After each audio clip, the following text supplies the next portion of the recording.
Whenever people ask me why I don't like the beach, I tell them it is because I hate sun, salt water, wind, and sand.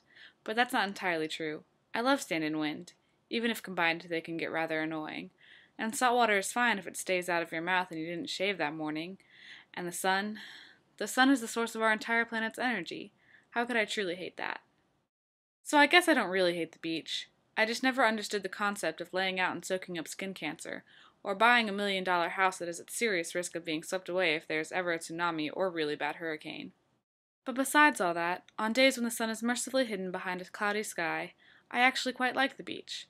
There is a certain wonder that comes from staring out at the vast blueness of the ocean to where it meets the equally vast blueness of the sky. It's overwhelming to think of how many creatures live within its depths, the evidence of which can be found washed up on the sandy shores. Some of these creatures are big enough to capsize a ship with a flick of its tail. Others live their entire lives in darkness. I can imagine the vastness of the sea, and the many dangers it imposed, as being seen by the explorers of history and legend as a sort of challenge, daring them to test how far they could go before reaching the edge of the world or some unknown foreign land.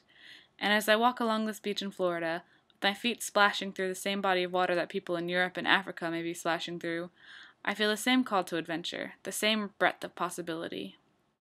Which is why, even though I have never been particularly fond of the beach, I cannot imagine living more than a few hours from the coast.